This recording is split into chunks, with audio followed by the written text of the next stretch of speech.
ಮಹಾರಾಷ್ಟ್ರದಲ್ಲಿ ಅಗಾಡಿ ಮೈತ್ರಿಕೂಟ ಇಲ್ಲವೇ ಇಂಡಿಯಾ ಮೈತ್ರಿಕೂಟದ ಅಂಗಪಕ್ಷಗಳು ಲೋಕಸಭಾ ಚುನಾವಣೆಯಲ್ಲಿ ಸೀಟು ಹಂಚಿಕೆಯಲ್ಲಿ ಒಮ್ಮತ ಸಾಧಿಸಿರುವುದಾಗಿ ವರದಿಯಾಗಿದೆ. ಆ ಒಪ್ಪಂದದಂತೆ ಕಾಂಗ್ರೆಸ್ ಪಕ್ಷವು 18 ಕಡೆ ಮತ್ತು ಉದ್ಧವ್ ಠಾಕ್ರೆಯವರ ಶಿವಸೇನೆ 20 ಕಡೆ ಮತ್ತು ಶರದ್ ಪವಾರರ ಎನ್ಸಿಪಿ 10 ಕಡೆ ಸ್ಪರ್ಧಿಸಲಿವೆ. ಮಹಾರಾಷ್ಟ್ರದಲ್ಲಿ ಒಟ್ಟು 48 ಲೋಕಸಭಾ ಸ್ಥಾನಗಳಿವೆ. ಮೇಲ್ನೋಟಕ್ಕೆ ಇಲ್ಲಿ ಉದ್ಧವರ ಶಿವಸೇನೆಗೆ 20 ಸ್ಥಾನ ನೀಡಲಾಗಿದೆ. ಆದರೆ ಅದರಲ್ಲೇ 2 ಸ್ಥಾನಗಳನ್ನು ಕೂಟದ ಪ್ರಾದೇಶಿಕ ಪಕ್ಷವಾದ ವಂಚಿತ್ ಬಹುಜನ ಅಘಾಡಿಗೆ ನೀಡಬೇಕು ಎಂದು ಹೇಳಲಾಗಿದೆ. ಶಿವಸೇನೆಯು ಒಂದು ಕೊಟ್ಟು ಇನ್ನೊಂದನ್ನು ಎನ್ಸಿಪಿ ಇಲ್ಲವೇ ಕಾಂಗ್ರೆಸ್ ಕೊಡಲಿ ಎಂದು ಹೇಳುತ್ತಿರುವುದಾಗಿಯೂ ಹೇಳಲಾಗಿದೆ.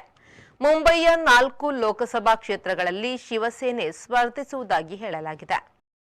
Bureau report V4 news Mumbai.